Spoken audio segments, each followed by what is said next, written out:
ਵਾਹਿਗੁਰੂ ਇੱਕ ਓੰਕਾਰ ਸਤਿਨਾਮ ਕਰਤਾ ਪੁਰਖ ਨਿਰਭਉ ਨਿਰਵੈਰ ਅਕਾਲ ਮੂਰਤ ਅਜੂਨੀ ਸੈਭੰ ਗੁਰ ਪ੍ਰਸਾਦ ਜਿਤਾ ਜੀਉ ਪਿੰਡ ਸਭ ਤੇਰਾ ਤੂੰ ਅੰਤਰ ਜਾਮੀ ਪੁਰਖ ਭਗਵਾਨ ਦਾਸਨ ਦਾਸ ਕਹਿ ਜਨ ਨਾਨਕ ਜਿਹਾ ਤੂੰ ਕਰਾਹੇ ਤਿਹਾ ਹਉ ਕਰੀ ਵਗਿਆਨ ਗੁਰ ਨਾਨਕ ਪਦ ਪੰਕਜ ਬੰਧਨ ਪਾਦ ਪੰਕਜ ਬੰਧਨ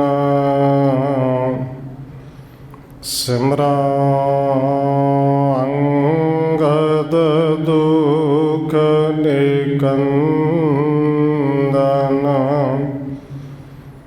ਗੁਰ ਅਮਰਦਾਸ ਹਿਰਦੈ ਨਿਤ ਧਿਆਨ ਹਿਰਦੈ ਨਿਤ ਧਿਆਨ ਗੁਰ ਰਾਮਦਾਸ ਗੁਣ ਗਾਉ ਗੁਰ ਅਰਜਨ ਬਿਘਨ ਕੇ ਨਾਸਕ ਬਿਘਨ ਕੇ ਨਾਸਕ ਗੁਰ ਹਰਗੋਬਿੰਦ ਸ਼ੁਭ ਸੁਮਤ ਪ੍ਰਕਾਸ਼ਕ ਸ਼੍ਰੀ ਹਰਿ ਰਾਏ ਨਮੋ ਕਰ ਜੋਰੀ ਨਮੋ ਕਰ ਜੋਰੀ ਸ਼੍ਰੀ ਹਰਿ ਕ੍ਰਿਸ਼ਨ ਮਨਾਉ ਬਾਉਰੀ ਗੁਰੂ ਤੇਗ ਬਹਾਦਰ ਪਰਮ ਕਿਰਪਾਲਾ ਜੀ ਪਰਮ ਕਿਰਪਾਲਾ ਗੁਰੂ ਗੋਬਿੰਦ ਸਿੰਘ ਬਿਸਾਲਾ ਤਰੋਂ ਤਾਰਾ ਪਰ ਪੁਨ ਪੁਨ ਸੀਸਾ ਜੀ ਪੁਨ ਪੁਨ ਸੀਸਾ ਬੰਦੋਂ ਬਾਰ ਬਾਰ ਜਗਦੀਸ਼ਾ ਤਰੋਂ ਤਾਰਾ ਪਰ ਪੁਨ ਪੁਨ ਸੀਸਾ ਜੀ ਪੁਨ ਪੁਨ ਸੀਸਾ ਬੰਦੋਂ ਬਾਰ ਬਾਰ ਜਗਦੀਸ਼ਾ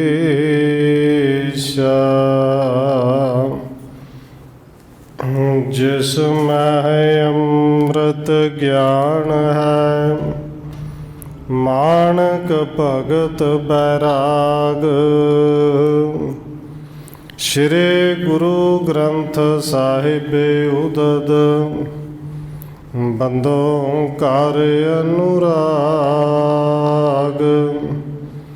ਇਕ ਓੰਕਾਰਾ ਸਤਿਗੁਰੂ ਜੇ ਪ੍ਰਸਾਦ ਸਚ ਹੋਏ ਵਾਹਿਗੁਰੂ ਜੀ ਕੀ ਫਤਿਹ ਹੈ ਬਿਘਨ ਬਿਨਾਸਨ ਸੋਏ ਇਕ ਓੰਕਾਰਾ ਸਤਿਗੁਰੂ ਜੇ ਪ੍ਰਸਾਦ ਸਚ ਹੋਏ। ਵਾਹਿਗੁਰੂ ਜੀ ਕੀ ਫਤਿਹ ਹੈ। ਬਿਗਨ ਬਿਨਾਸਨ ਸੋਏ। ਵਾਹਿਗੁਰੂ ਜੀ ਜਹ ਗੁਰ ਸੰਤਨ ਕੋ ਨਹਿਮਾਨ ਸੇ ਪੁਰ ਜਾਨੋ ਥਾਨ ਮਸਾਨ। ਕੇਤਕ ਦਿਨ ਸ੍ਰੀ ਅਰਜਨ ਰਹੇ ਹੇਮੇ ਬੈ ਪੂਰਨ ਨਿਜ ਲਹੇ।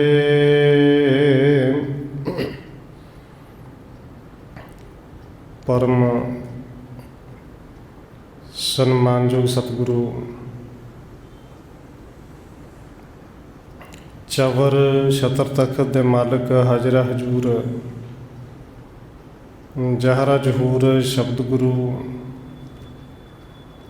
ਜੁਗੋਂ ਜੋਗਾ ਟਲ ਸਤਿਗੁਰੂ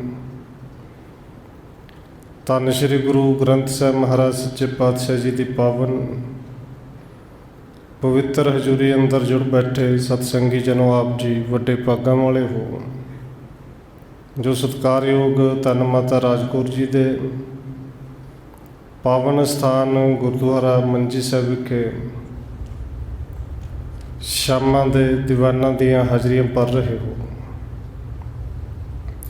ਆਓ ਰੋਜ਼ਾਨਾ ਦੀ ਤਰ੍ਹਾਂ ਛੇਵੇਂ ਸਤਿਗੁਰੂ ਧੰਨ ਗੁਰੂ ਹਰਗੋਬਿੰਦ ਸਾਹਿਬ ਜੀ ਦੀ ਚੱਲ ਰਹੀ ਲੜੀਵਾਰ ਇਤਿਹਾਸ ਕਥਾ ਦੇ ਨਾਲ ਅਗਲੇਰੀ ਸਾਂਝ ਪਾਉਣ ਤੋਂ ਪਹਿਲਾਂ ਅਸੀਸ ਬਖਸ਼ਿਸ਼ ਕਰੋ ਜੀ।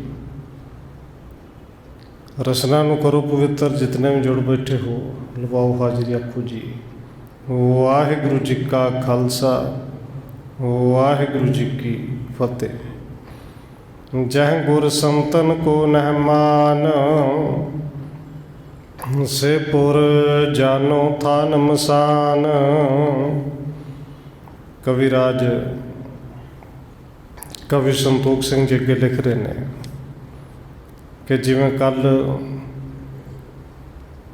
ਪਿਛਲੇ ਪ੍ਰਕਰਨਾਂ ਦੇ ਅੰਦਰ ਆਪ ਜੀ ਨੇ ਸਰਵਣ ਕੀਤਾ,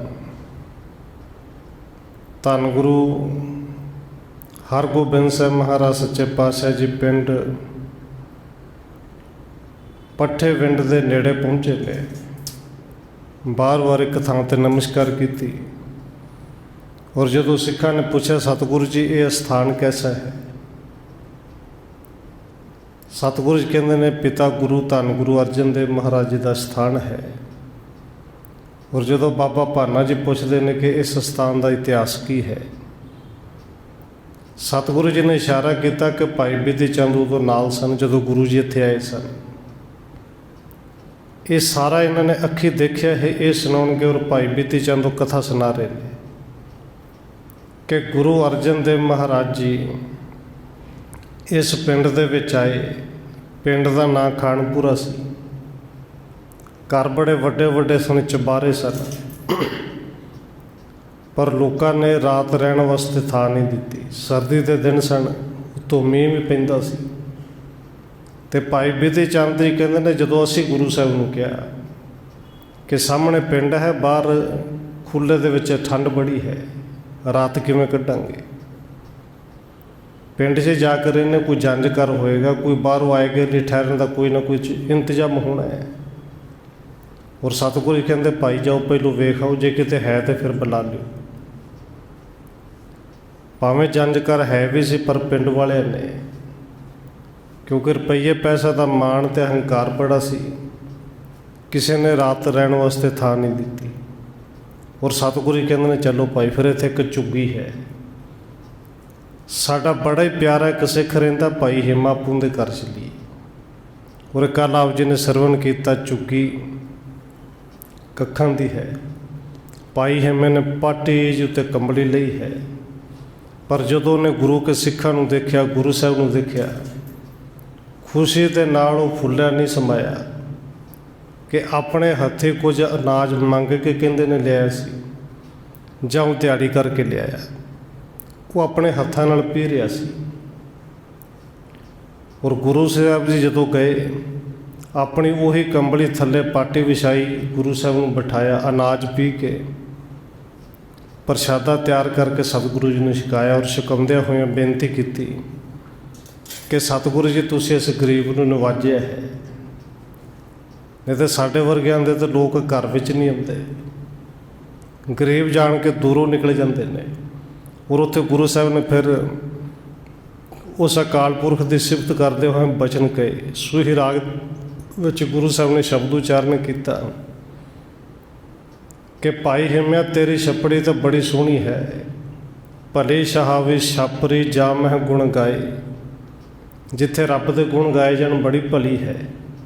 ਤੇ ਨਾਲ ਪਿੰਡ ਵੱਲੇ ਇਸ਼ਾਰਾ ਕਰਕੇ ਕਹਿੰਦੇ ਨੇ ਕਿਤ ਹੀ ਕਾਮ ਨ ਧੌਲ ਹਰ, ਜਿਤ ਹਰ ਬਿਸਰਾਏ ਰਹਾਓ। ਅਣਦ ਗਰੀਬੀ ਸਾਧ ਸੰਗ ਜਿਤ ਪਾਰ ਬ੍ਰਹਮ ਚਿਤ ਆਏ, ਜਲ ਜਾ ਹੋਏ ਬੜਪਣਾ ਮਾਇਆ ਲਪਟਾਏ। ਪੀਸਨ ਪੀਸ ਓਡ ਕਾਮਰੇ, ਸੁਖ ਮਨ ਸੰਤੋਖ ਆਏ। ਭਾਈ ਹੱਥੀਂ ਪੀਸ ਕੇ ਮਿਹਨਤ ਕਰਕੇ ਲਿਆਇਆ ਨੇ, ਕਦੋਂ ਮੰਗ ਕੇ ਤੇ ਨਹੀਂ ਲਿਆ। ਪਾਟੀ ਹੋਈ ਕੱਪੜੀ ਆਪਣੇ ਦਸਾਂ ਨੌਹਾਂ ਦੀ ਕਿਰਤ ਕਮਾਈ ਦੀ ਹੈ ਨਾ। ਪਰ ਭਾਈ ਹਿੰਮਿਆ ਜਿਹੜਾ ਸੰਤੋਖ ਤੇਰੇ ਕੋਲ ਹੈ, ਇਹ ਵੱਡੇ ਮਹਿਲਾਂ ਵਾਲੇ ਕੋਲ ਕਿੱਥੇ ਹੈ। ਐਸੋ ਰਾਜ ਨ ਕਿਤੇ ਕਾਜ ਜਿਤ ਨਹਿ ਤ੍ਰਿਪਤਾਏ। ਜਿਹੜੇ ਕਦੇ ਰੱਜਦੇ ਨਹੀਂ, ਦੂਜਿਆਂ ਦਾ ਖੂਨ ਪੀ ਪੀ ਕੇ ਵੀ ਨਹੀਂ ਰੱਜਦੇ, ਦੂਜਿਆਂ ਦਾ ਹੱਕ ਮਾਰ ਕੇ ਨਹੀਂ ਰੱਜਦੇ। ਨਗਨ ਫਿਰਤਾ ਰੰਗ ਏਕ ਕੈ ਉਹ ਸ਼ੋਭਾ ਪਾਏ। ਇੱਕ ਉਹ ਨੇ ਜਿਨ੍ਹਾਂ ਕੋਲ ਪਾਉਣ ਵਾਸਤੇ ਕੱਪੜੇ ਵੀ ਕੋਈ ਨਹੀਂ, ਪਰ ਕਿਸੇ ਦਾ ਹੱਕ ਨਹੀਂ ਮਾਰਦੇ, ਕਿਰਤ ਕਰਦੇ ਨੇ, ਨਾਮ ਜਪਦੇ ਨੇ, ਉਹ ਸੋਹਣੇ ਲੱਗਦੇ ਨੇ। ਅਤੇ ਦੂਜੇ ਪਾਸੇ ਗੁਰੂ ਸਾਹਿਬ ਜੀ ਕਹਿੰਦੇ ਨੇ ਪਾਟ ਪਟੰਬਰ ਬਿਰਥਿਆ ਜਹ ਰਚ ਲੋਭਾਏ। ਉਵੇਂ ਦੇ ਰੇਸ਼ਮੀ ਕੱਪੜਿਆਂ ਨੂੰ ਅੱਗ ਲੱਗੇ ਕਿ ਜਿਹੜੇ ਲੋਕਾਂ ਦਾ ਖੋ ਖੋ ਕੇ ਪਾਏ ਨੇ, ਲੋਕਾਂ ਨੂੰ ਵਿਖਾਉਣ ਵਾਸਤੇ ਪਾਏ ਹੋਏ ਨੇ। ਸਭ ਕੁਛ ਤੁਮਰੈ ਹਾਥ ਪ੍ਰਭ ਆਪ ਕਰੇ ਕਰਾਏ, ਸਾਥ ਸਾਥ ਸਿਮਰਤ ਰਹਾ ਨਾਨਕ ਦਾਨ ਪਾਏ। ਗੁਰੂ ਸਾਹਿਬ ਜੀ ਕਹਿੰਦੇ ਹੁੰਦੇ ਅੱਗੇ ਅਰਦਾਸ ਕਰੋ ਭਾਈ ਕਿ ਮੈਂ ਵੀ ਸਦਾ ਸਵਾਸ ਉਸ ਨੂੰ ਸਿਮਰਦਾ ਹੀ ਰਹਾਂ ਜਿਹੜਾ ਸਭ ਬੇਅੰਤ ਦਾਤਾ ਹੈ। ਇੱਥੇ ਸਤਿਗੁਰੂ ਜੀ ਨੇ ਭਾਈ ਹਿੰਮੇ ਜੀ ਨੂੰ ਬੜਾ ਹੌਸਲਾ ਦਿੱਤਾ ਹੈ। ਜਹ ਗੁਰ ਸੰਤਨ ਕੋ ਨਹਿਮਾਨ, ਸੇ ਪੁਰ ਜਾਨੋ ਥਾਨ ਮਸਾਨ। ਸਤਿਗੁਰੂ ਜੀ ਕਹਿੰਦੇ ਨੇ ਭਾਈ ਹਿੰਮੇ ਤੇਰੀ ਛੱਪਰੀ ਤਾਂ ਬੜੀ ਭਾਗਾਂ ਵਾਲੀ ਹੈ, ਤੂੰ ਭਾਗਾਂ ਵਾਲਾ ਤਾਂ ਹੈ ਹੀ, ਤੇਰੀ ਤਾਂ ਛੱਪਰੀ ਵੀ ਭਾਗਾਂ ਵਾਲੀ ਹੋਊਗੀ। ਕਿਉਂਕਿ ਜਿੰਦੇ ਵਿੱਚ ਬੈਠ ਕੇ ਰੱਬ ਦੇ ਗੁਣ ਗਾਏ ਜਾਣ। ਅਤੇ ਪਿੰਡ ਵਾਲੇ ਫਿਰ ਇਸ਼ਾਰਾ ਕਰਕੇ ਕਹਿੰਦੇ ਨੇ ਘਰ ਥੋੜ੍ਹੀ ਨੇ, ਇਹ ਨਗਰ ਥੋੜ੍ਹੀ ਹੈ, ਇਹਨੂੰ ਤਾਂ ਸਮਝੋ ਮਸਾਨ ਨੇ, ਸ਼ਮਸ਼ਾਨ ਘਾਟੀ ਨੇ, ਜਿੱਥੇ ਰੱਬ ਦਾ ਨਾਂ ਹੀ ਨਾ ਹੋਵੇ। ਔਰ ਬਾਬਾ ਫਰੀਦ ਜੀ ਨੇ ਪਾਵਨ ਬਚਨ ਕਹੇ ਨੇ, ਬਾਣੀ ਦੇ ਵਿੱਚ ਵੀ ਕਹੇ ਨੇ ਕਿ ਫਰੀਦਾ ਜਿਤ ਤਨ ਬਿਰਹੋ ਨਾ ਉਪਜੈ, ਸੋ ਤਨ ਜਾਣ ਮਸਾਨ। ਜਾਣ ਦਾ ਅਰਥ ਉੱਥੇ ਜਾਣਾ ਨਹੀਂ, ਜਾਣ ਦਾ ਅਰਥ ਸਮਝੋ ਉੱਥੇ ਮਸਾਣਾਂ ਦੀ ਤਰ੍ਹਾਂ ਸਮਝੋ ਕਿ ਮੜੀਆਂ ਹੀ ਨੇ, ਮੜੀਆਂ ਦੇ ਵਿੱਚ ਤੁਰੇ ਫਿਰਦੇ ਨੇ, ਕਹਿਦਾ ਮਨੁੱਖਾ ਸਰੀਰ ਹੈ। ਸਤਿਗੁਰੂ ਕਹਿੰਦੇ ਨੇ ਜਿੱਥੇ ਗੁਰੂ ਦਾ ਸੰਤ ਜਨਾਂ ਦਾ ਜਪਣ ਵਾਲਿਆਂ ਦਾ ਮਾਣ ਸਨਮਾਨ ਹੀ ਨਾ ਹੋਵੇ, ਕਹਿਦਾ ਨਗਰ ਮਸਾਣਾਂ ਦੇ ਬਰਾਬਰ ਹੈ। ਕੇਤਕ ਦਿਨ ਸ੍ਰੀ ਅਰਜਨ ਰਹੇ, ਹਿੰਮੇ ਬੈ ਪੂਰਨ ਨਿਜ ਲਹੇ। ਕਈ ਦਿਨ ਸਤਿਗੁਰੂ ਜੀ ਭਾਈ ਹਿੰਮੇ ਦੇ ਕਰ ਰਹੇ, ਅਤੇ ਭਾਈ ਹਿੰਮੇ ਨੇ ਆਪਣੀ ਕਿਰਤ ਉਸੇ ਤਰ੍ਹਾਂ ਕਰਨੀ। ਜੋ ਕੁਛ ਕਮਾ ਕੇ ਲਿਆਉਣਾ, ਸ਼ਾਮ ਨੂੰ ਹੱਥੀਂ ਪੀਣਾ, ਗੁਰੂ ਸਾਹਿਬ ਨੂੰ ਛਕਾਉਣਾ, ਆਪ ਛਕਣਾ। ਭਾਈ ਹਿੰਮੇ ਦੀ ਜਿਹੜੀ ਸਰੀਰ ਦੀ ਆਰਬਲਾ ਸੀ ਉਹ ਪੂਰੀ ਹੋ ਗਈ। ਔਰ ਭਾਈ ਹਿੰਮੇ ਨੂੰ ਪਤਾ ਲੱਗ ਗਿਆ ਕਿ ਹੁਣ ਜਿਹੜੇ ਸਵਾਸ ਨੇ ਬਸ ਕੁਝ ਕੁ ਰਹਿ ਗਏ ਨੇ। ਸੁਖ ਸੋ ਪੰਚ ਭੂਤ ਤਨ ਤਿਆਗਾ, ਗੁਰਪੁਰ ਕੋ ਪਹੁੰਚੋ ਬੜ ਭਾਗਾ। ਵੱਡੇ ਭਾਗਾਂ ਵਾਲਾ ਸੀ, ਬੜਾ ਸੌਖਾ ਸਰੀਰ ਨੂੰ ਛੱਡ ਕੇ ਗੁਰੂਪੁਰੀ ਨੂੰ ਚਲਾ ਗਿਆ। ਸ੍ਰੀ ਅਰਜਨ ਤਿਸ ਕੋ ਸੰਸਕਾਰੇ, ਬਹੁਰੋ ਆਪਣੇ ਸਦਨ ਸਿਧਾਰੇ। ਧੰਨ ਗੁਰੂ ਅਰਜਨ ਦੇਵ ਮਹਾਰਾਜ ਜੀ ਨੇ ਭਾਈ ਹਿੰਮੇ ਦੇ ਸਰੀਰ ਨੂੰ ਆਪਣੇ ਹੱਥੀਂ ਲਾਂਬੂ ਲਾਇਆ, ਸੰਸਕਾਰ ਕੀਤਾ। ਫਿਰ ਸਤਿਗੁਰੂ ਜੀ ਆਪਣੇ ਘਰ ਨੂੰ ਗਏ। ਗੁਰੂ ਅਰਜਨ ਦੇਵ ਜੀ ਕਹਿ ਵਿਦਿਆ ਸੁਣ ਭਾਨਾ ਸਾਹਿਬ, ਸ੍ਰੀ ਗੁਰ ਕੀ ਅਸਗਾਤ ਅਜਾਇਬ। ਇਹ ਭਾਈ ਬਿਧੀ ਚੰਦ ਕਥਾ ਸੁਣਾ ਰਹੇ ਸਨ। ਅਤੇ ਬਾਬਾ ਭਾਨਾ ਜੀ ਨੇ ਪੁੱਛਿਆ ਸੀ ਇਹ ਥਾਂ ਕਿਹਨਾਂ ਦੀ ਹੈ। ਬਿਧੀ ਚੰਦ ਕਹਿੰਦੇ ਨੇ ਭਾਨਾ ਸਾਹਿਬ ਜੀ ਸੁਣੋ, ਗੁਰੂ ਸਾਹਿਬ ਜੀ ਦੀ ਜਿਹੜੀ ਗਾਥਾ ਹੈ ਨਾ, ਉਹਨਾਂ ਦੀ ਕਥਾ ਹੈ ਬੜੀ ਅਜਾਇਬ ਹੈਰਾਨ ਕਰਨ ਵਾਲੀ ਹੈ। ਤਬ ਕੋ ਇਹ ਸਥਾਨ ਹੈ ਪਾਵਨ, ਸੁਣ ਸਭ ਨੇ ਕੀਏ ਸੀਸ ਨਿਵਾਵਣ। ਤੇ ਉਦੋਂ ਤੋਂ ਇਹ ਸਥਾਨ ਪਾਵਨ ਹੋ ਗਈ, ਪਵਿੱਤਰ ਹੋ ਗਈ। ਜਦੋਂ ਇਹ ਕਥਾ ਸੁਣਾਈ, ਸਾਰਿਆਂ ਨੂੰ ਉੱਥੇ ਚੁੱਕ ਕੇ ਨਮਸਕਾਰ ਕੀਤੀ। ਔਰ ਭਾਈ ਹੇਮਾ ਜੀ ਕਿੰਨਾ ਕੁ ਧੰਨਵਾਦ, ਧੰਨ ਦੇ ਯੋਗ ਸੀ ਕਿ ਭਾਈ ਹੇਮੇ ਦਾ ਘਰ ਉਹ ਗੁਰੂ ਦਾ ਹੀ ਘਰ ਬਣ ਗਿਆ। ਛਪਰੀ ਸਾਹਿਬ ਅੱਜ ਵੀ ਉੱਥੇ ਗੁਰਦੁਆਰਾ ਸਭਾਈਮਾਨ, ਉਹ ਭਾਈ ਹੇਮੇ ਦਾ ਘਰ ਸੀ। ਜਿੱਥੇ ਗੁਰੂ ਸਾਹਿਬ ਨੇ ਚਰਨ ਪਾਏ, ਹੇਮੇ ਦਾ ਘਰ ਗੁਰੂ ਦਾ ਹੀ ਘਰ ਬਣ ਗਿਆ। ਸ੍ਰੀ ਹਰਗੋਬਿੰਦ ਹੁਰ ਹਰ ਖਾਏ, ਬੌਰ ਆਹਾਰ ਮੰਗਾਏ ਸੋ ਖਾਏ। ਇਹ ਸਾਰੀ ਕਥਾ ਸੁਣ ਕੇ ਸਿੱਖ ਪ੍ਰਸੰਨ ਹੋਏ ਨੇ। ਛੇਵੇਂ ਸਤਿਗੁਰੂ ਧੰਨ ਗੁਰੂ ਹਰਗੋਬਿੰਦ ਸਾਹਿਬ ਜੀ ਬੜੇ ਪ੍ਰਸੰਨ ਹੋਏ। ਸਤਿਗੁਰੂ ਕਹਿੰਦੇ ਲਿਆਓ ਵੀ ਹੁਣ ਲੰਗਰ ਪਾਣੀ ਲਿਆਓ ਛਕੀਏ। ਲੰਗਰ ਤਿਆਰ ਹੋ ਗਿਆ ਸੀ। ਕਰਿਓ ਦੁਪਾਰੇ ਕੋ ਬਿਸਰਾਮੂ, ਭਏ ਸੁਚੇਤ ਰਹੇ ਦਿਨ ਜਾਮੂ। ਲੰਗਰ ਪਾਣੀ ਛਕਿਆ, ਦੁਪਹਿਰ ਥੋੜ੍ਹਾ ਜਿਹਾ ਸਮਾਂ ਆਰਾਮ ਕੀਤਾ। ਫਿਰ ਸੁਚੇਤ ਹੋਏ ਨੇ ਦਿਨ ਦਾ, ਜਦੋਂ ਇੱਕ ਪੈਰ ਬਾਕੀ ਰਹਿ ਗਿਆ। ਲਖ ਗੁਰ ਅੰਤ ਸਮਾਂ ਗੁਰਦਾਸ, ਚੜ੍ਹਬੇ ਹੈ ਮੰਗਵਾਏ ਇਸ ਪਾਸ। ਹੁਣ ਭਾਈ ਗੁਰਦਾਸ ਜੀ ਨੇ ਹਜੇ ਨਹੀਂ ਕਿਹਾ। ਭਾਈ ਗੁਰਦਾਸ ਜੀ ਜਾਣਦੇ ਨੇ ਕਿ ਹੁਣ ਸਰੀਰ ਵੀ ਬਜ਼ੁਰਗ ਹੈ, ਮੇਰਾ ਵੀ ਅੰਤ ਸਮਾਂ ਆ ਗਿਆ ਹੈ। ਪਰ ਭਾਈ ਗੁਰਦਾਸ ਜੀ ਨੇ ਹਜੇ ਆਪਣੇ ਮੁਖ ਤੋਂ ਨਹੀਂ ਕਿਹਾ। ਸਤਿਗੁਰੂ ਜੀ ਜਾਣਗੇ ਕਿ ਭਾਈ ਗੁਰਦਾਸ ਜੀ ਦਾ ਅੰਤਲਾ ਸਮਾਂ ਹੈ, ਤੇ ਆਪਾਂ ਘੋੜਿਆਂ 'ਤੇ ਚੜ੍ਹੀਏ ਤੇ ਸ੍ਰੀ ਅੰਮ੍ਰਿਤਸਰ ਪਹੁੰਚੀਏ, ਨਗਰ ਪਹੁੰਚੀਏ। ਘੋੜੇ ਮੰਗਵਾਏ। ਗੋਬਿੰਦਵਾਲਪੁਰੀ ਕੋਹ ਚਾਲੇ, ਸਗਲ ਕੁਟੁੰਬ ਜਿਹਨੂੰ ਕੇ ਨਾਲੇ। ਔਰ ਸਤਿਗੁਰੂ ਜੀ ਨੇ ਜਦੋਂ ਘੋੜੇ ਮੰਗਵਾਏ, ਸਿੱਖਾਂ ਨੂੰ ਲੱਗਿਆ ਕਿ ਸ਼ਾਇਦ ਅੰਮ੍ਰਿਤਸਰ ਨੂੰ ਚੱਲੇ ਨੇ। ਸਤਿਗੁਰੂ ਕਹਿੰਦੇ ਨਹੀਂ ਭਾਈ, ਗੋਬਿੰਦਵਾਲ ਸਾਹਿਬ ਜਾਣਾ ਹੈ। ਕਿਉਂਕਿ ਭਾਈ ਗੁਰਦਾਸ ਜੀ ਜਿਹੜੇ ਨੇ, ਧੰਨ ਗੁਰੂ ਅਮਰਦਾਸ ਮਹਾਰਾਜ ਜੀ ਦੇ ਸਕੇ ਭਤੀਜੇ ਨੇ ਨਾ। ਸਾਰਾ ਕੁਟੁੰਬ ਗੋਬਿੰਦਵਾਲ ਸਾਹਿਬ ਹੈ। ਤੇ ਸਤਿਗੁਰੂ ਜੀ ਸਾਰੇ ਪਰਿਵਾਰ ਨੂੰ, ਸਿੱਖਾਂ ਨੂੰ ਲੈ ਕੇ ਗੋਬਿੰਦਵਾਲ ਸਾਹਿਬ ਨੂੰ ਚਲੇ ਗਏ। ਚਤੁਰ ਘਟੀ ਦਿਨ ਪਹੁੰਚੇ ਜਾਏ, ਚੜ੍ਹ ਬਾਪੀ ਕੇ ਸਿਵਰ ਲਗਾਏ। 4 ਕੁ ਘੜੀਆਂ ਦਿਨ ਬਾਕੀ ਰਹਿ ਗਿਆ ਹੈ। ਜਦੋਂ ਸਤਿਗੁਰੂ ਜੀ ਪਹੁੰਚੇ ਨੇ ਗੋਬਿੰਦਵਾਲ ਸਾਹਿਬ, ਉੱਥੇ ਜਾ ਕੇ ਸਤਿਗੁਰੂ ਜੀ ਨੇ ਬੌਲੀ ਦੇ ਨੇੜੇ ਤੰਬੂ ਲਵਾ ਲਏ ਕਿ ਬੌਲੀ ਸਾਹਿਬ ਦੇ ਨੇੜੇ ਇੱਥੇ ਤੰਬੂ ਲਾਓ। ਕਰ ਮੱਜਣ ਕੋ ਗਏ ਚੁਬਾਰੇ, ਸਰਬ ਸਥਾਨ ਬੰਦਨਾ ਧਾਰੇ। ਸਤਿਗੁਰੂ ਜੀ ਨੇ ਇਸ਼ਨਾਨ ਕੀਤਾ, ਬਸਤਰ ਦੂਸਰੇ ਪਾਏ, ਤੇ ਫਿਰ ਸਤਿਗੁਰੂ ਜੀ ਦੇ ਧੰਨ ਗੁਰੂ ਅਮਰਦਾਸ ਮਹਾਰਾਜ ਜੀ ਦੇ ਚੁਬਾਰੇ ਸਾਹਿਬ ਗਏ। ਹੋਰ ਸਥਾਨਾਂ 'ਤੇ ਜਾ ਕੇ ਦਰਸ਼ਨ ਕੀਤੇ। ਪੁਨ ਗੁਰ ਡੇਰੇ ਵਿਖੇ ਸਿਧਾਏ, ਸੁੰਦਰ ਪਰਮਾਨੰਦ ਚਲੇ ਆਏ। ਇਹਨਾਂ ਨੂੰ ਸ਼ਾਮ ਹੋ ਗਈ। ਸਤਿਗੁਰੂ ਜੀ ਆਪਣੇ ਜਿੱਥੇ ਤੰਬੂ ਲਾਏ ਸਨ, ਡੇਰੇ 'ਤੇ ਆ ਗਏ। ਬਾਬਾ ਸੁੰਦਰ ਜੀ ਚੱਲ ਕੇ ਆਏ ਨੇ, ਧੰਨ ਗੁਰੂ ਅਮਰਦਾਸ ਮਹਾਰਾਜ ਜੀ ਦੇ ਅੰਸ਼ ਵਿੱਚੋਂ। ਬਾਬਾ ਸੁੰਦਰ ਜੀ, ਜਿਨ੍ਹਾਂ ਨੇ ਸਤਿਗੁਰੂ ਜੀ ਦੇ ਪ੍ਰਥਾਏ ਬਾਣੀ ਉਚਾਰਨ ਕੀਤੀ, ਰਾਮ ਕਲੀ ਸਤ। ਭਾਈ ਪਰਮਾਨੰਦ ਜੀ ਆਏ ਨੇ। ਕਰ ਬੰਦਨ ਕੋ ਬੈਠੇ ਤੀਰ, ਕੁਸ਼ਲ ਪ੍ਰਸੰਨ ਤਬ ਕਹੀ ਸਰੀਰ। ਸਤਿਗੁਰੂ ਜੀ ਨੂੰ ਨਮਸਕਾਰ ਕਰਕੇ ਗੁਰੂ ਸਾਹਿਬ ਨੇ ਬੜੇ ਸਤਿਕਾਰ ਦੇ ਨਾਲ ਕੋਲ ਹੀ ਬਿਠਾ ਲਿਆ। ਪੁੱਛਦੇ ਨੇ, ਆਨੰਦ ਜੀ, ਸੁੰਦਰ ਜੀ ਸੁਣਾਓ। ਪਰਮਾਨੰਦ ਜੀ ਰਾਜੀ ਬਾਜੀ ਹੋ, ਤੰਦਰੁਸਤੀਆਂ ਦੇ ਚੜ੍ਹਦੀ ਕਲਾ ਵਿੱਚ ਹੋ। ਹੱਥ ਜੋੜ ਕੇ ਕਹਿੰਦੇ ਨੇ, ਸਤਿਗੁਰੂ ਜੀ ਆਪ ਜੀ ਕਿਰਪਾ ਹੈ। ਸ਼ਾਮ ਹੋਈ, ਦੀਵਾਨ ਲੱਗਿਆ, ਸੋਦਰ ਦਾ ਪਾਠ ਹੋ ਗਿਆ, ਸਮਾਪਤੀ ਹੋਈ ਹੈ। ਭੋਜਨ ਅੱਜ ਕੀਨਸ ਬਿਸਰਾਮੂ, ਜਾਗੇ ਰਹੇ ਡੇਢ ਨਿਸ ਜਾਮੂ। ਲੰਗਰ ਪਾਣੀ ਛਕਿਆ ਹੈ। ਗੋਬਿੰਦਵਾਲ ਸਾਹਿਬ ਰਾਤ ਨੂੰ ਸੌਂ ਕੇ ਆਰਾਮ ਕੀਤਾ ਹੈ। ਔਰ ਨਿੱਤ ਦੀ ਤਰ੍ਹਾਂ ਸਤਿਗੁਰੂ ਜੀ ਆਮ ਤੌਰ 'ਤੇ ਪਹਿਰ ਰਾਤ ਰਹਿੰਦੇ ਜਾਗਦੇ ਨੇ, ਪਰ ਅੱਜ 1.5 ਪਹਿਰ ਰਾਤ ਬਾਕੀ ਹੈ ਜਦੋਂ ਸਤਿਗੁਰੂ ਜੀ ਉੱਠੇ ਨੇ। ਤਬ ਗੁਰਦਾਸ ਜੋਰ ਕਰ ਕਹਿਓ, ਪ੍ਰਾਣ ਅੰਤ ਮੈਂ ਆਪਣੋ ਲਹਿਓ। ਉੱਠਣ ਦਾ ਕਾਰਨ ਵੀ ਇਹ ਸੀ ਨਾ, 1 ਪਹਿਰ ਰਹਿੰਦਿਆਂ ਉੱਠਦੇ ਸਨ, ਪਰ ਅੱਜ 1.5 ਪਹਿਰ ਰਹਿੰਦਿਆਂ ਪਹਿਲਾਂ ਉੱਠ ਗਏ।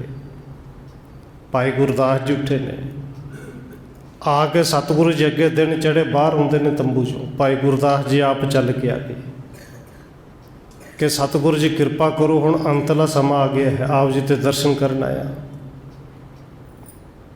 ਸੁਣਕਾਰ ਗਮਣੇ ਲੈ ਨਿਜ ਸਾਥ, ਸੁੰਦਰ ਪਰਮਾਨੰਦ ਗੁਰਨਾਥ।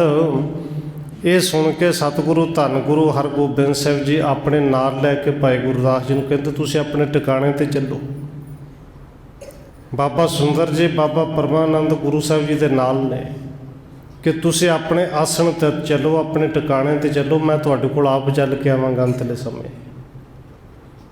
ਕਰਕੇ ਸੋਚ ਇਸ਼ਨਾਨ ਕਰਨ ਤੇ ਬੈਠੇ ਆਸਾ ਵਾਰ ਸੁਣਨ ਤੇ ਭਾਈ ਗੁਰਦਾਸ ਜੀ ਨੂੰ ਆਪਣੇ ਟਿਕਾਣੇ 'ਤੇ ਭੇਜਿਆ ਹੈ। ਭਾਈ ਗੁਰਦਾਸ ਜੀ ਨੇ ਵੀ ਇਸ਼ਨਾਨ ਕੀਤਾ। ਗੁਰੂ ਸਾਹਿਬ ਜੀ ਸੋਚ ਇਸ਼ਨਾਨ ਕਰਦੇ ਨੇ, ਆਪਣੇ ਨੇਮ ਨੂੰ ਨਿਭਾਉਂਦੇ ਨੇ। ਆਸਾ ਕੀ ਵਾਰ ਦਾ ਕੀਰਤਨ ਹੁੰਦਾ, ਗੁਰੂ ਸਾਹਿਬ ਜੀ ਆਸਾ ਕੀ ਵਾਰ ਦਾ ਕੀਰਤਨ ਸੁਣਦੇ ਨੇ। ਬਿਨਤੇ ਪੁਣ ਗੁਰਦਾਸ ਸੁਣਾਏ, ਪ੍ਰਾਣ ਅੰਤ ਮਹਿ ਬਿਲਮ ਨ ਕਾਈ। ਹੁਣ ਸਤਿਗੁਰੂ ਜੀ ਦਾ ਹੁਕਮ ਸੀ ਆਪਣੇ ਨੇਮ ਨੂੰ ਨਿਭਾਓ, ਨਿਤਨੇਮ ਕਰੋ, ਆਪਣੇ ਆਸਣ 'ਤੇ ਚੱਲੋ। ਭਾਈ ਗੁਰਦਾਸ ਜੀ ਨੇ ਨਿਤਨੇਮ ਕਰ ਲਿਆ। ਆਸਾ ਕੀ ਵਾਰ ਦਾ ਭੋਗ ਪੈ ਗਿਆ ਹੈ ਅਤੇ ਭਾਈ ਗੁਰਦਾਸ ਜੀ ਨੇ ਫਿਰ ਬੇਨਤੀ ਕੀਤੀ, ਸਤਿਗੁਰੂ ਜੀ ਹੁਣ ਅਖੀਰਲੇ ਸਵਾਸ ਨੇ, ਅੰਤਲਾ ਸਮਾਂ ਸਰੀਰ ਦਾ ਆ ਗਿਆ ਹੈ। ਅਤੇ ਸਤਿਗੁਰੂ ਜੀ ਕਹਿੰਦੇ ਨੇ ਭਾਈ ਗੁਰਦਾਸ ਜੀ ਕੁਛ ਮੰਗੋ। ਸਤਿਗੁਰੂ ਜੀ ਆਪ ਚੱਲ ਕੇ ਆਏ ਕਿ ਭਾਈ ਗੁਰਦਾਸ ਜੀ ਕੁਛ ਮੰਗੋ। ਡਾਰੋ ਪਸਮ ਬਿਪਾਸਾ ਮਾਹੀ, ਮੇਰੀ ਮੜੀ ਕੀਜੀਏ ਨਾਹੀਂ। ਅਤੇ ਦੇਖੋ ਭਾਈ ਗੁਰਦਾਸ ਜੀ ਨੇ ਮੰਗਿਆ ਕਿ ਸਤਿਗੁਰੂ ਜੀ ਕਿਰਪਾ ਕਰਿਓ, ਮੇਰੇ ਸਰੀਰ ਨੂੰ ਲਾਂਭੋ, ਆਪਣੇ ਹੱਥੀਂ ਲਾਇਓ ਅਤੇ ਮੇਰੇ ਸਰੀਰ ਦੀ ਜਿਹੜੀ ਰਾਖ ਹੈ ਨਾ, ਬਚਿਆ ਹੋਇਆ ਅੰਗੀਠਾ, ਉਹ ਸਾਰੇ ਚੁੱਕ ਕੇ ਆਪ ਆਪਣੇ ਹੱਥੀਂ ਬਿਆਸ ਦਰਿਆ ਦੇ ਵਿੱਚ ਰੋੜ ਦਿਓ। ਅਤੇ ਸਤਿਗੁਰੂ ਜੀ ਮੇਰੀ ਇੱਕ ਇੱਛਾ ਹੋਰ ਹੈ। ਲੋਕਾਂ ਦੀ ਇੱਛਾ ਹੁੰਦੀ ਕਿ ਮੇਰੇ ਨਾਂ ਦੀ ਕੋਈ ਥਾਂ ਬਣੇ, ਮੇਰਾ ਦੁਨੀਆ ਦੇ ਵਿੱਚ ਨਾ ਰਵੇ। ਪਰ ਭਾਈ ਗੁਰਦਾਸ ਜੀ ਦਾ ਕਿਉਂਕਿ ਆਨੰਦ ਕਾਰਜ ਭਾਈ ਗੁਰਦਾਸ ਜੀ ਨੇ ਕਰਵਾਇਆ ਨਹੀਂ ਸੀ ਕਿ ਸਤਿਗੁਰੂ ਜੀ ਤੇਰੇ ਤੋਂ ਬਿਨਾਂ ਮੇਰਾ ਦੁਨੀਆ ਦੇ ਵਿੱਚ ਕੋਈ ਨਹੀਂ। ਆਪਣੇ ਹੱਥੀਂ ਜਿੱਥੇ ਲਾਂਬੂ ਲਾਓਗੇ, ਮੇਰੇ ਅੰਗੀਠੇ ਨੂੰ ਆਪ ਚੁੱਕ ਕੇ ਦਰਿਆ ਦੇ ਵਿੱਚ ਸੁੱਟੋਗੇ, ਅਤੇ ਮੈਂ ਚਾਹੁੰਦਾ ਉਹ ਗੁਰਦਾਸ 'ਤੇ ਜਾਣ ਤੋਂ ਬਾਅਦ ਇਸ ਗੁਰਦਾਸ ਦਾ ਨਾਂ ਦੁਨੀਆ ਦੇ ਵਿੱਚ ਨਾ ਰਵੇ, ਮੇਰੇ ਨਾਂ ਦੀ ਕੋਈ ਮੜੀ, ਕੋਈ ਯਾਦਗਾਰੀ ਨਾ ਬਣੇ। ਹੁਣ ਜਦੋਂ ਇਹ ਬਚਨ ਕਰਦੇ ਨੇ ਸਤਿਗੁਰੂ, ਧੰਨ ਗੁਰੂ ਹਰਗੋਬਿੰਦ ਸਾਹਿਬ ਜੀ ਦੇ ਨੇਤਰ ਜਿਹੜੇ ਨੇ ਉਹ ਵੀ ਛਿਜਲ ਹੋ ਗਏ। ਸੁਣ ਗੁਰ ਕਹਿਓ ਕਰੈ ਤੂੰ ਕਹਿਓ, ਮਨ ਅਡੋਲ ਭਾਈ ਹੋਏ ਰਹਿਓ। ਸਤਿਗੁਰੂ ਕਹਿੰਦੇ ਨੇ ਭਾਈ ਜੀ ਜਿਵੇਂ ਤੁਸੀਂ ਕਿਹਾ ਇਵੇਂ ਕਰਾਂਗੇ। ਤੁਹਾਡੇ ਸਰੀਰ ਨੂੰ ਮੈਂ ਆਪਣੇ ਹੱਥੀਂ ਲਾਂਬੂ ਲਾਵਾਂਗਾ, ਤੁਹਾਡੇ ਸਰੀਰ ਦੀ ਬਚੀ ਹੋਈ ਸਵਾਹ ਜਿਹੜੀ ਰਾਖ ਹੈ ਆਪਣੇ ਹੱਥੀਂ ਚੁੱਕ ਕੇ ਬਿਆਸ ਦਰਿਆ ਦੇ ਵਿੱਚ ਵੀ ਸੁੱਟਾਂਗਾ। ਭਾਈ ਗੁਰਦਾਸ ਜੀ ਬਿਲਕੁਲ ਅਡੋਲ ਹੋ ਕੇ ਸੁਣਦੇ ਨੇ। ਔਰ ਫਿਰ ਸਤਿਗੁਰੂ ਜੀ ਨੇ ਬਚਨ ਕਹੇ, ਭਾਈ ਗੁਰਦਾਸ ਜੀ ਜਿਹੜੀ ਗੱਲ ਤੁਸੀਂ ਕਹੀ ਹੈ ਨਾ ਕਿ ਦੁਨੀਆ ਦੇ ਵਿੱਚ ਮੇਰਾ ਨਾਂ ਕੋਈ ਨਾ ਰਵੇ, ਅਤੇ ਭਾਈ ਗੁਰਦਾਸ ਜੀ ਦੁਨੀਆ ਦੇ ਵਿੱਚ ਐਸੀ ਕੋਈ ਤਾਕਤ ਹੈ ਹੀ ਨਹੀਂ ਜਿਹੜਾ ਤੁਹਾਡੇ ਨਾਂ ਨੂੰ ਕੋਈ ਮਿਟਾ ਸਕੇ। ਸਤਿਗੁਰੂ ਧੰਨ ਗੁਰੂ ਗ੍ਰੰਥ ਸਾਹਿਬ ਜੀ ਉਦੋਂ ਭਾਵੇਂ ਗੁਰਤਾ ਗੱਦੀ ਨਹੀਂ, ਪਰ ਗੁਰੂ ਗ੍ਰੰਥ ਸਾਹਿਬ ਜੀ ਨੇ ਜੁਗੋ ਜੁਗ ਅਟੱਲ ਹੋਣਾ ਹੈ। ਜਿੱਥੇ ਗੁਰੂ ਗ੍ਰੰਥ ਸਾਹਿਬ ਜੀ ਜੁਗੋ ਜੁਗ ਅਟੱਲ ਹੋਣਗੇ, ਗੁਰੂ ਕੇ ਸਿੱਖ ਜੁਗੋ ਜੁਗ ਅਟੱਲ ਹੋਣਗੇ। ਅਤੇ ਰਹਿੰਦੀ ਦੁਨੀਆ ਤੱਕ ਭਾਈ ਗੁਰਦਾਸ ਜੀ ਜਦੋਂ ਤੱਕ ਸਿੱਖ ਨੇ ਜੁਗੋ ਜੁਗ ਅਟੱਲ ਨੇ, ਤੇਰਾ ਨਾਂ ਲੈਂਦੇ ਰਹਿਣਗੇ। ਜਿਹੜਾ ਸਿੱਖ ਬਾਣੀ ਪੜ੍ਹੇਗਾ ਸਭ ਤੋਂ ਪਹਿਲਾਂ ਭਾਈ ਗੁਰਦਾਸ ਜੀ ਦੇ ਨਾਂ ਆਉਣਾ ਹੈ ਕਿ ਸਭ ਤੋਂ ਪਹਿਲਾਂ ਉਸ ਬਾਣੀ ਨੂੰ ਲਿਖਣ ਵਾਲੇ ਹੋਰ ਕੋਈ ਨਹੀਂ, ਭਾਈ ਗੁਰਦਾਸ ਜੀ ਸਨ। ਭਾਈ ਜੀ ਤੁਹਾਡੇ ਨਾਮ ਨੂੰ ਦੁਨੀਆ ਦੇ ਵਿੱਚੋਂ ਕੋਈ ਨਹੀਂ ਮਿਟਾ ਸਕਦਾ। ਯਾਦਗਾਰੀ ਭਾਵੇਂ ਕੋਈ ਨਾ ਬਣਾਈਏ, ਕਿਉਂਕਿ ਯਾਦਗਾਰੀ ਤਾਂ ਤੁਸੀਂ ਆਪਣੇ ਹੱਥੀਂ ਲਿਖ ਕੇ ਚਲੇ ਗਏ। ਜਪਜੇ ਪਾਠ ਸੁਖਮਣੀ ਕੀਨ, ਨਮੋ ਠਾਣ ਗੁਰ ਧਿਆਨ ਸੁਲੀਨ। ਕਿਉਂਕਿ ਭਾਈ ਗੁਰਦਾਸ ਜੀ ਨੇ ਜਪਜੀ ਸਾਹਿਬ ਦਾ ਪਾਠ ਕੀਤਾ ਸੀ, ਸੁਖਮਣੀ ਸਾਹਿਬ ਦਾ ਪਾਠ ਕਰ ਲਿਆ ਸੀ। ਉਸ ਵੇਲੇ ਜਿਹੜੀਆਂ ਬਾਣੀਆਂ ਨਿਤਨੇਮ ਦੀਆਂ ਕਰਦੇ ਸਨ, ਭੋਗ ਪਾਇਆ ਗਿਆ ਸੀ। ਔਰ ਸਤਿਗੁਰੂ ਦੇ ਧਿਆਨ ਨੂੰ, ਆਪਣੇ ਚਰਨਾਂ ਨੂੰ, ਸਤਿਗੁਰੂ ਦੇ ਚਰਨਾਂ ਨੂੰ ਆਪਣੇ ਧਿਆਨ ਵਿੱਚ ਟਿਕਾ ਕੇ ਲੀਨ ਹੋ ਗਏ। ਸ੍ਰੀ ਹਰਗੋਬਿੰਦ ਚੰਦ ਹਲਾਇਓ, ਧਨ ਜਨਮ ਤੁਮਰੋ ਜਗ ਆਇਓ। ਕਹਿੰਦੇ ਅਖੀਰਲਾ ਸਵਾਸ ਭਾਈ ਗੁਰਦਾਸ ਜੀ ਨੇ ਸਤਿਗੁਰੂ ਜੀ ਦੀ ਗੋਦ ਵਿੱਚ ਸਿਰ ਰੱਖ ਕੇ ਲਿਆ। ਔਰ ਜਦੋਂ ਅਖੀਰਲਾ ਸਵਾਸ ਲਿਆ ਹੈ ਤੇ ਜਿਵੇਂ ਬਾਬਾ ਬੁੱਢਾ ਸਾਹਿਬ ਜੀ ਵਾਰੀ ਸਤਿਗੁਰੂ ਜੀ ਨੇ ਸਿੱਖਾਂ ਨੂੰ ਵਧਾਈ ਦਿੱਤੀ ਸੀ ਨਾ, ਅੱਜ ਭਾਈ ਗੁਰਦਾਸ ਜੀ ਗੁਰੂ ਸਾਹਿਬ ਦੀ ਗੋਦ ਵਿੱਚ ਸਰੀਰ ਛੱਡਦੇ ਨੇ ਤੇ ਸਤਿਗੁਰੂ ਜੀ ਉੱਚੀ ਆਵਾਜ਼ ਵਿੱਚ ਸਿੱਖਾਂ ਨੂੰ ਕਹਿੰਦੇ ਨੇ, ਸਿੱਖੋ ਵਧਾਈ ਹੋਏ। ਭਾਈ ਗੁਰਦਾਸ ਜੀ ਤੁਸੀਂ ਧੰਨ ਹੋ, ਤੁਹਾਡਾ ਜਨਮ ਧੰਨ ਹੈ, ਤੁਹਾਡਾ ਸੰਸਾਰ ਦੇ ਵਿੱਚ ਆਉਣਾ ਧੰਨ ਹੈ। ਔਰ ਇਹ ਧੰਨ ਜਨਮ ਜਿਨ੍ਹਾਂ ਦਾ ਹੋ ਜੇ ਫਿਰ ਉਹਨਾਂ ਨੂੰ ਵਧਾਈ ਹੀ ਦਿੱਤੀ ਜਾਂਦੀ ਹੈ। ਮਹਿ ਮੰਡਲ ਮਹਿ ਜਸ ਬਿਸਥਾਰਾ, ਪਾਏ ਪਰਮਗਤ ਪੰਥ ਪਧਾਰਾ। ਸਤਿਗੁਰੂ ਜੀ ਕਹਿੰਦੇ ਨੇ ਗੁਰੂ ਕੇ ਸਿੱਖੋ, ਮੈਂ ਮੰਡਲ ਮੈਂ ਜਸ ਬਿਸਥਾਰਾ। ਭਾਈ ਗੁਰਦਾਸ ਜੀ ਨੇ ਪੂਰੇ ਬ੍ਰਹਿਮੰਡ ਦੇ ਵਿੱਚ ਗੁਰੂ ਦੀ ਸਿੱਖੀ ਦਾ ਜਸ ਵਿਸਥਾਰ ਕੀਤਾ ਹੈ। ਪਾਏ ਪਰਮਗਤ ਪੰਥ ਪਧਾਰਾ, ਤੇ ਪਰਮ ਗਤੀ ਨੂੰ ਪ੍ਰਾਪਤ ਕਰਕੇ ਇਸ ਰਾਹ 'ਤੇ ਚੱਲੇ ਨੇ। ਭਾਈ ਗੁਰਦਾਸ ਜੀ ਸਰੀਰ ਨੂੰ ਛੱਡਦੇ ਨੇ ਔਰ ਸਤਿਗੁਰੂ ਜੀ ਉੱਥੇ ਗੋਦ ਦੇ ਵਿੱਚ ਸਰੀਰ ਹੈ, ਸੀਸ ਹੈ ਭਾਈ ਗੁਰਦਾਸ ਜੀ ਦਾ, ਤੇ ਗੁਰੂ ਸਾਹਿਬ ਜੀ ਬਚਨ ਕਰਦੇ ਨੇ ਬਖਸ਼ਿਸ਼ ਵਾਲੇ, ਚਿਰੰਕਾਰ ਤੇਰੋ ਰਹਿਨਾਮੂ, ਜਾਣੇ ਗੁਰੂ ਪੰਥ ਅਬਿਰਾਮੂ। ਕਿ ਭਾਈ ਗੁਰਦਾਸ ਜੀ ਜਿਹੜਾ ਤੀਸਰਾ ਬਚਨ ਤੁਸੀਂ ਕਿਹਾ ਸੀ ਨਾ, ਮੇਰਾ ਨਾਂ ਨਾ ਰਵੇ, ਇਹ ਤੇ ਰਹਿੰਦੀ ਦੁਨੀਆ ਤੱਕ ਕੋਈ ਮਿਟਾ ਹੀ ਨਹੀਂ ਸਕਦਾ। ਚਿਰੰਕਾਲ ਤੇਰੋ ਰਹੇ ਨਾਮੂ, ਭਾਈ ਗੁਰਦਾਸ ਜੀ ਰਹਿੰਦੀ ਦੁਨੀਆ ਤੱਕ ਤੇਰਾ ਨਾਮ ਰਹਿਣਾ ਹੈ। ਜਾਣੇ ਗੁਰੂ ਪੰਥ, ਗੁਰੂ ਦਾ ਪੰਥ, ਇਸ ਨਾਮ ਨੂੰ ਚੰਗੀ ਤਰ੍ਹਾਂ ਜਾਣੇਗਾ, ਚੰਗੀ ਤਰ੍ਹਾਂ ਸਮਝੇਗਾ। ਸੁਣ ਗੁਰਬੈਨ ਬੰਦਨਾ ਕਰਕੇ, ਬਦਨ ਅਸਾਧਿਓ ਆਗੇ ਪਰਕੈ। ਗੁਰੂ ਸਾਹਿਬ ਦੇ ਇਹ ਸਾਰੇ ਬਚਨ ਭਾਈ ਗੁਰਦਾਸ ਜੀ ਨੇ ਸੁਣੇ। ਸਤਿਗੁਰੂ ਦੇ ਅੱਗੇ ਹੈ, ਮੱਥੇ ਨੂੰ ਮੂੰਹ ਨੂੰ ਕੱਪੜੇ ਦੇ ਨਾਲ ਢੱਕਿਆ ਔਰ ਗੁਰੂ ਸਾਹਿਬ ਜੀ ਦੇ ਅੱਗੇ ਪਏ ਹੋਏ ਨੇ, ਸਰੀਰ ਤਿਆਗ ਦਿੱਤਾ। ਸ੍ਰੀ ਸਤਿਗੁਰ ਕੇ ਪੁਰ ਬਿਨ ਬੇਰਾ, ਪਹੁੰਚਿਓ ਸਿੱਖ ਗੁਰਦਾਸ ਵਡੇਰਾ। ਕਿ ਕਿਸੇ ਦੇਰ ਤੋਂ ਬਿਨਾਂ ਭਾਈ ਗੁਰਦਾਸ ਜੀ ਗੁਰਪੁਰੇ ਵਿੱਚ ਪਹੁੰਚ ਗਏ, ਕਿਉਂਕਿ ਉਹ ਹੈ ਹੀ ਗੁਰੂ ਕਾ ਦਾਸ ਹੈ, ਆਪਣੇ ਨਾਂ ਨੂੰ ਸਫਲ ਕਰ ਗਏ ਨੇ।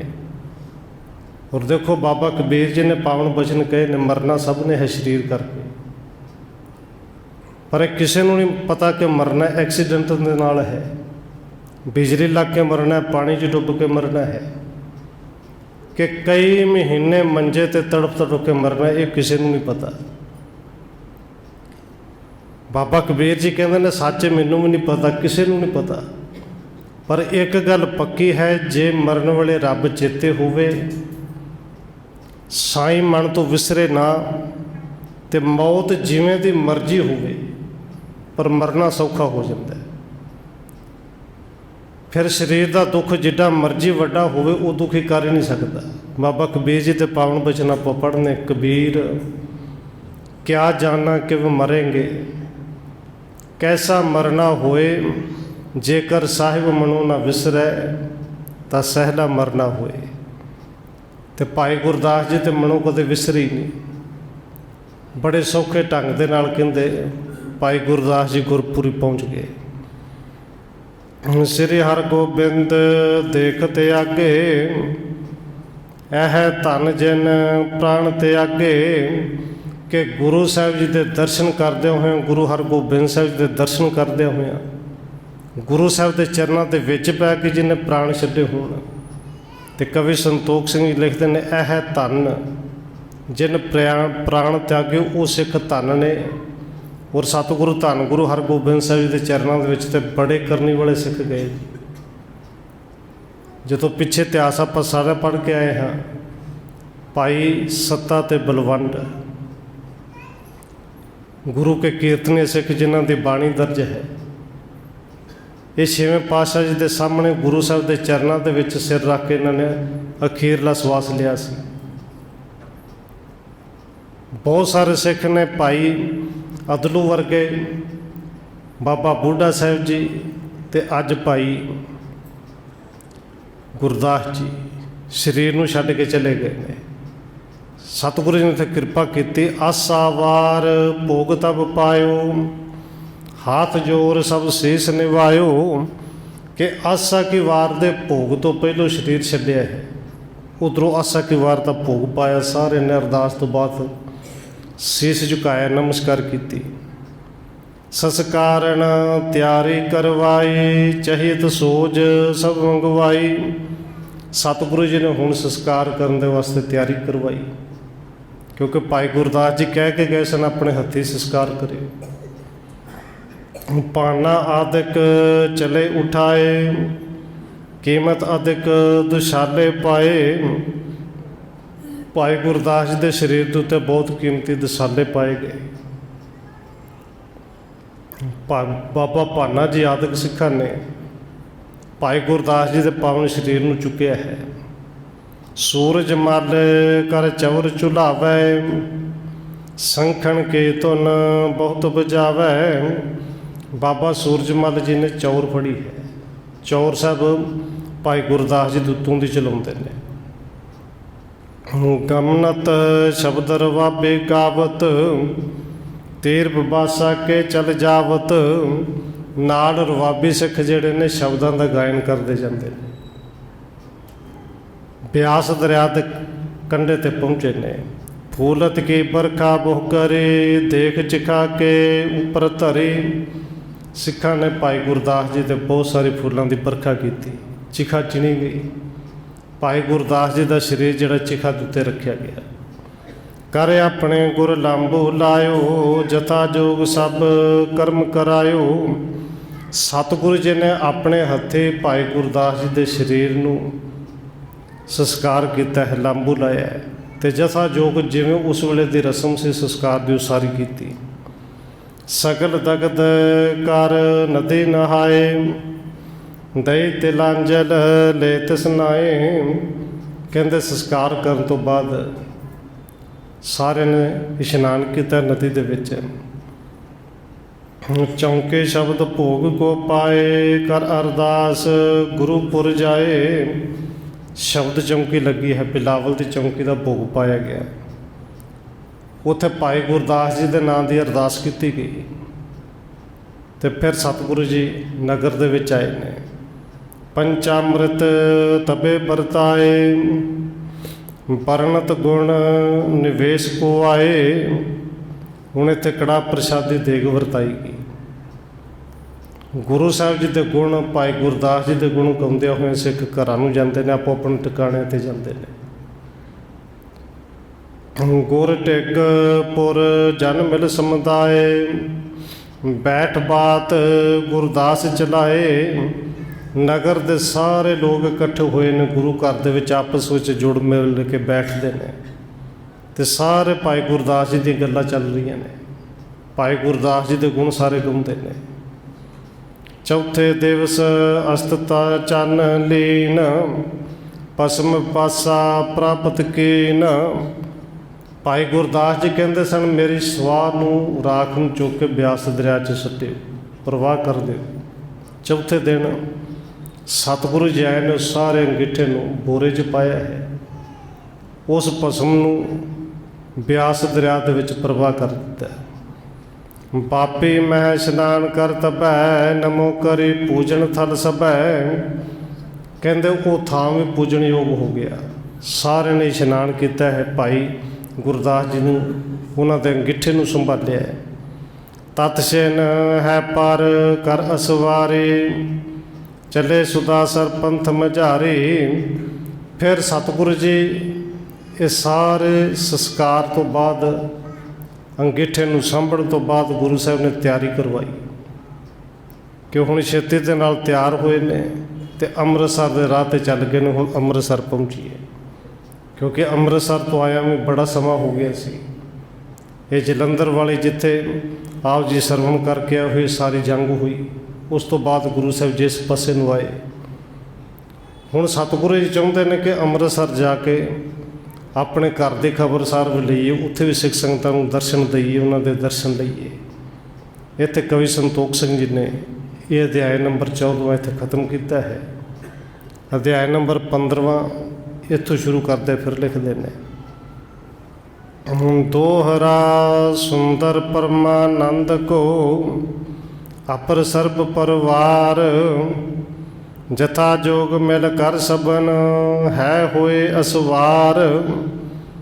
कि भाई गुरदास जी के अंगीठे सांभण तो बाद सतगुरु जी तैयारी करते हैं अंमृतसर में आउण दी। इत्थे बाबा परमानंद जी नूं मिले, होर बाबा सुंदर जी सारे परिवार नूं मिले, सारे तो उत्थे विद्या लई है, जथा जोग सारिਆਂ ਦਾ सन्मान किया। फिर सतगुरु जी घोड़िਆਂ ते सवार होए ने ते ਅੰਮ੍ਰਿਤਸਰ दे राह पै गए। सब कुटुंब चढ़ चलियो पिछारे, जथा जोग अपनी असवारी। सतगुरु जी का सारा परिवार, क्योंकि परिवार पहलों गोविंदवाल साहिब सी। गुरु साहब जी पहलों कितों कितों जाके आए ने, वापस कई महीनों बाद आए ने। अज सारा परिवार सिख सूरमे आपो अपनी जिवें दी सवारी सुना सवारियां ते सवार हुए ने। पुरख डोर मैं पहुँचे जाए, उतर तुरंग परे तिस थाई, क्योंकि रस्ते में खडूर साहब आना सी। वो रस्ता से सतगुरु जी खडूर साहब पहुँचे ने, उत्थे जाके सवारियां तो उतरे। खडूर साहब सतगुरु जी धन गुरु अंगद देव महाराज जी उस स्थान के दर्शन करते हैं, रात उत्थे रहिंदे ने। फिर जिवें अंमृतसर पहुँचणगे, ये रहिंदा प्रसंग आपां कल विचारांगे समय के मुताबिक। इतनी बेनती प्रवान करनी जो हुई भुलों की खिमा। आओ एक दो बारी रसना नूं करिए पवित्र, फिर समाप्ति है जी। वाहेगुरु वाहेगुरु वाहेगुरु